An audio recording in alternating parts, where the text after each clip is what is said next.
Welcome to the DCTV News at Noon program. I'm Kelsey Kiesling. And I'm Kendra Cook. The Southwest TV Translator Association underwrites the news, and Dolores County Broadcasting Network provides the support for DCTV. The News at Noon program assembles the best and most interesting news from the area and provides local weather for the Four Corners region. Give us a call with news tips or topics you'd like to see covered. The number is 677-4119. Today is National Taco Day, National Vodka Day, and National Golf Lovers Day, which can all be celebrated together, one would think. Now, here's the news for October 4th, 2016. Reported in the Cortez Journal, 2 Cortez landlords have paid a $73,650 settlement after allegations that they charged low-income tenants excessive rent, according to a press release from the office of Bob Troyer, acting U.S. Attorney for the District of Colorado. Deborah and Lawrence Conrads faced allegations then that they defrauded the Department of Housing and Urban Development Housing Choice Voucher Program during a 13-year period.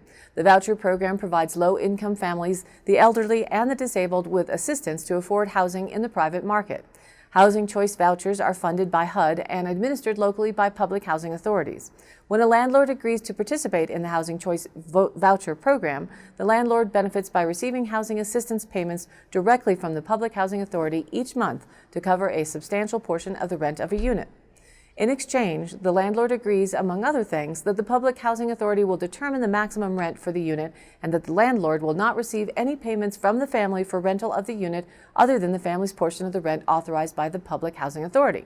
In 2001, the Conrads entered into such a housing assistance payment contract with the Housing Authority of the County of Montezuma for one of the Conrads' rental units in Cortez. According to the release, the United States contends that despite the terms of that agreement, as recently as 2014, the Conrads knowingly charged the tenant family additional unauthorized rent and concealed these side payments from the Public Housing Authority. In one instance, when the Housing Authority denied the Conrads' request for a rent increase, the Conrads nonetheless entered into a lease extension that increased the rent paid by the family. The Conrads further increased the rent they were charging the family in subsequent lease extensions, according to the release. They did not seek approval from the Montezuma Housing Authority for these later increases and did not provide the Housing Authority with copies of any of the lease extensions. The United States alleges that through this scheme, the Conrads extracted at least $18,000 in excess rent from the family, and at the same time, the Conrads were cashing housing assistance payments they received from federal funds as Housing Choice Voucher Program landlords, according to the release. When landlords take advantage of the Section 8 program by charging low-income families excessive rent, they undermine HUD's mission to create strong, sustainable, inclusive communities and quality, affordable homes for all, Troyer said. Landlords who defraud HUD face stiff civil penalties. The claims settled by this agreement are allegations only. In entering into a civil settlement, the Conrads did not admit liability. According to the Cortez Journal, an Arizona man who was found dead in a Pagosa Springs hot spring on September 25th has been identified as 54-year-old Matthew Cochin. The Archuleta County Coroner's Office said Monday. Cochin was found face down in a small pool upstream of the Pagosa Hot Springs Resort and below the Hot Springs Boulevard Bridge around 1:30 p.m., Coroner Dan Kuning said. A witness in an adjacent pool noticed Cochin alive about 10 to 15 minutes before he was found dead, Kuning said. The witness had left the pool but came back when he heard sirens.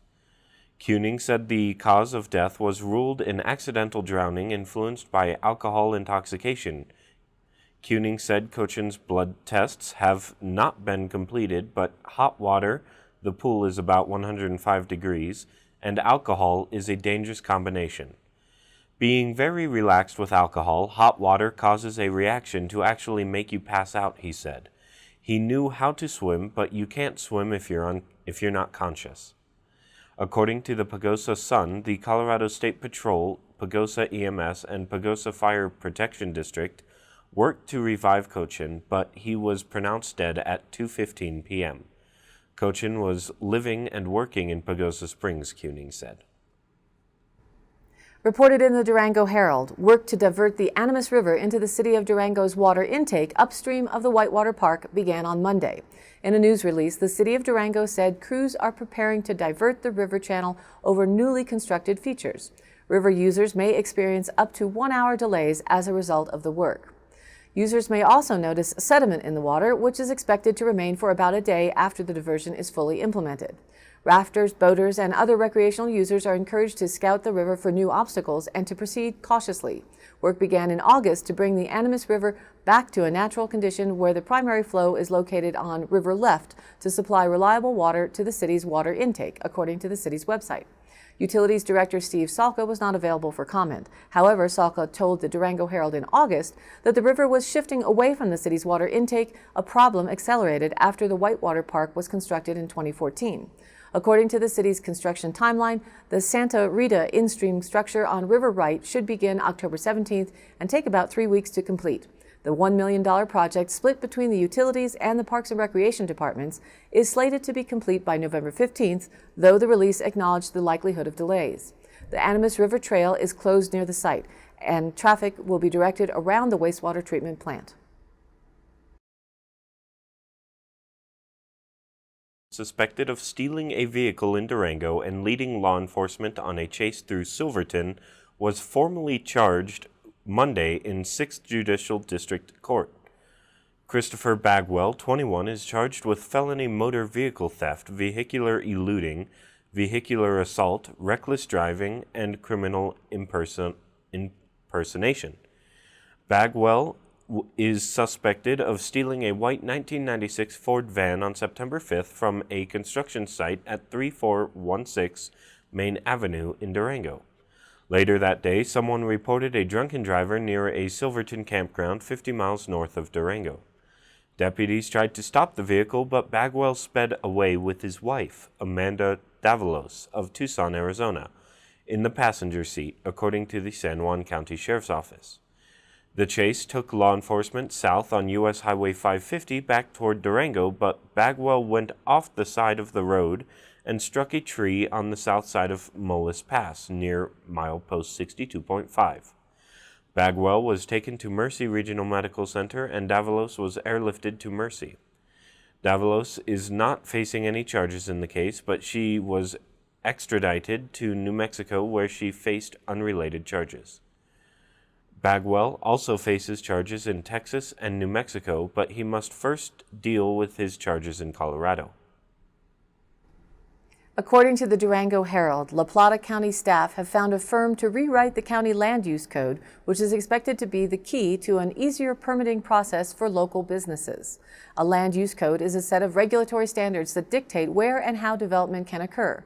County staff members have not finalized the contract, but selected Texas-based community planning firm Kendig Keast Collaborative, the same company that worked with the city of Durango on its land use and development code, to begin work on the rewrite this fall. In its application to the county, Kendig Keast pointed to a lack of cohesion and order in the county's code, lack of building and landscape design standards, and the absence of mechanisms to allow mixed use. The company pledged significant public involvement throughout the process, as well as consideration of native culture, historic ranching, agricultural and mining uses, and where utilities are feasible as the code is drafted. The code rewrite is an overdue milestone in the county's history of attempts at long-range planning. In 2007, LaPlatt County Commissioners approved an overhaul of the land use code to govern rapid growth. The draft took 3 years of work and included divisive regulations on driveway standards and river setbacks, among others.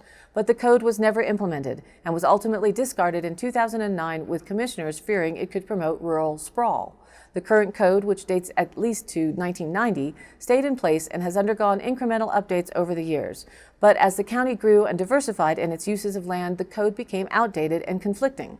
When staff announced last summer plans to rewrite the land use code entirely, Peduto noted that changing the code standards would cut red tape on the county's inhibitive land use permitting process for businesses. Currently, it can take months, sometimes a year, for some businesses to get up and running. Though the county has streamlined the permitting process for businesses in the past, the steep front-end cost and time investment stay the same unless the land use code is updated. A 16-month process, the rewrite would be completed in 4 phases: orientation and analysis, drafting, public review, and adoption. Kendig Keast Collaborative estimates the project will cost $250,000. The consulting team, which consists of KKC, community planners, and landscape designers Logan Simpson, document editing system Encode Plus, and law firm Fairfield & Woods, has written plans governing land use, transportation, and open space for communities throughout the country, including Cortez, Farmington, and Aspen. Planning staff will work directly with the consultants. As the process advances, the business community in particular is paying close attention to how the documents are drafted and if they will facilitate rather than hamstring development.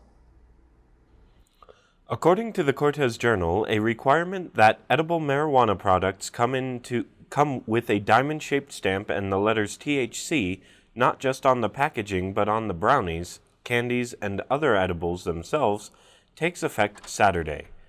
The rule referencing marijuana's psychoactive ingredient was added after complaints that the treats looked too much like their non-intoxicating counterparts. It is the first such requirement in any legal weed state. Colorado's new universal symbol for foods that contain marijuana is designed to give the treats a distinct look even after they're out of the packaging. In other words, a pot cookie being passed around a high school cafeteria no longer will look so innocent, giving parents a way to identify marijuana edibles without smelling or tasting them. The stamping requirement comes in addition to exhaustive labeling and packaging rules that include child-proof zippers and lids, along with warnings that the product should be kept away from children and not eaten before driving or while pregnant or nursing. There are no numbers in Colorado or any marijuana state on how many children or adults accidentally eat pot, but a 2016 study tracing admissions at Children's Hospital Colorado just outside Denver found that more kids were treated for accidental pot ingestion after legalization, from 1.2 per 100,000 population 2 years before legalization to 2.3 per 100,000 population 2 years after legalization. And now here's our weather report. So it was a pretty cold night last night here in Dove Creek. We had a low temp of 25 in the morning with frost on the pumpkins, as they say. The strong cold front continues to move east of the area, which brought in that cold air. The winds should decrease today, though we are waiting on a possible second system expected to push across northeast Utah and northwest Colorado tonight and Wednesday that shouldn't affect us much down here in the Four Corners. However, there could be some accumulating snow in the northern mountains. Longer term, prediction possibilities of rain and snow is expected Wednesday afternoon, generally along the north end of the I-70 corridor, and potentially through Thursday and Friday morning. Unlikely to cause any precip in the lower valleys, but colder nights will persist over the next few days. The National Weather Service says that the trough will shift to the plains by Friday afternoon, allowing high pressure to build back in, which should bring a beautiful fall weekend with sunny skies and more seasonal temps. In the national picture, there are storms present in the Pacific Northwest, a good deal of precipitation sweeping into Montana behind the front, while another severe storm is pushing into the Central Plains and headed into the Midwest ahead of that low pressure front that is exiting Colorado. The talk of the national news is, of course, Hurricane Matthew, headed up through the Caribbean and aiming possible heavy storms into the southeast United States and up the coast this weekend. It is reported that major damage is occurring in Haiti, an already devastated country, having not recovered from the earthquake incident and loss of much of the funding that was supposed to be brought in to build infrastructure.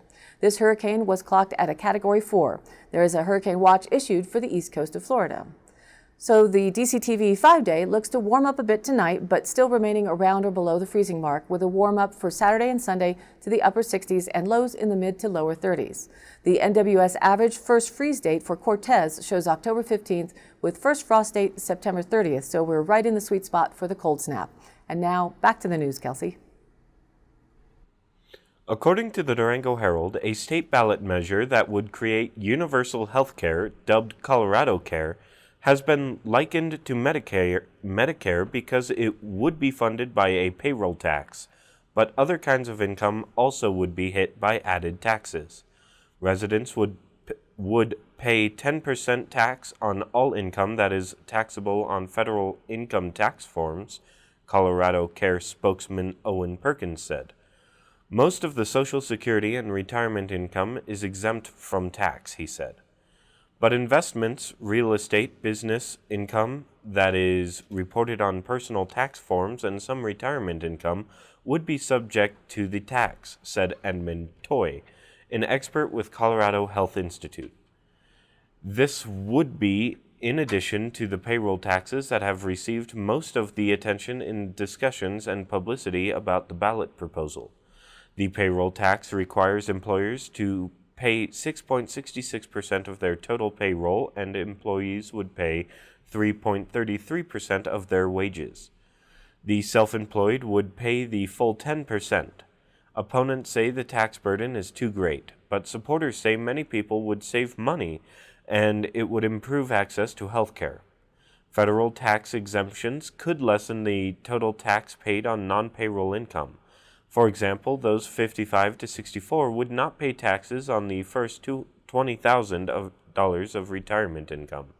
Those 65 and older would not pay taxes on the first $24,000, according to the state ballot booklet. Unemployment compensation and alimony also would be exempt. Colorado Care applies to the first $350,000 of taxable income an individual earns and the first $450,000 a couple earns. The new single-payer insurance system could take over Colorado's Medicaid system and receive money from the federal government to run all Medicaid programs. If Colorado Care did not receive the money from the federal government, it would not be formed, according to the initiative. What is the Dove Creek R.O.C.K. and what's happening? For those who aren't familiar with our local 501c3 nonprofit organization headed up by Carol Marie Howell, the word R.O.C.K. stands for Reaching Out to Community and Kids. Carol Marie had organized the Pick and Hole celebration for the past 6 years in coordination with her nonprofit, and after retiring from the chairman position, they are still looking for someone to spearhead the event organization for 2017. R.O.C.K. is also now utilizing the talents and skills of Crystal Hawley, who is bringing her grant writing expertise to establish more funding to continue to provide fun and needed programs for the community. Recently, they announced that R.O.C.K. has an exciting opportunity to share with the children in classes from K through 5th grade and 3 STREAM classes of Dolores County. R.O.C.K. is able to award $150 to each of the above-mentioned classes. The money will be for supplies that will directly benefit the children in the classroom. The teachers will be able to make lists of the items specifically needed for their classes and ages of students. We all know that many teachers often do not have the funds available to them for special projects or increased supplies, and so R.O.C.K. hopes this can help impact the classrooms of Dolores County in a positive way. This great opportunity was made possible due to Atmos Energy and the Walmart Foundation. R.O.C.K. would like to thank both Atmos and Walmart for their continued support and dedication to schools like ours. And now that we are solidly into fall here at the start of October, R.O.C.K. announced that the Dove Creek Halloween Carnival this year will be on a new day of the week, Friday, October 28th. Mark the date. It will again be held at Memorial Hall from 5 to 8 p.m. This is a fantastic opportunity for kids and adults alike to enjoy seeing creative costumes, enjoy fun games, food, prizes, and a haunted house. To stay in touch and follow what's new, you can visit their website at dovecreekrocks.com or check them out on Facebook. And next week's Talk Tuesday, we will have Crystal Hawley in studio to talk more about what's in store for R.O.C.K. for 2017. According to the Durango Herald, the 3rd annual Four Corners Veterans Stand Down in Durango will be held Thursday to get veterans to the help they need, whether that's assistance, signing up for benefits, or a point in the right direction for employment. Servicemen and women will have access to hot meals, clothing, showers, and haircuts, and assistance with enrolling in programs for housing, counseling, and medical and dental care with help from regional agencies and organizations. I emphasize that all veterans are welcome regardless of their standard of living to get a lift from whatever they're going through, said Peggy Schroeder, event coordinator.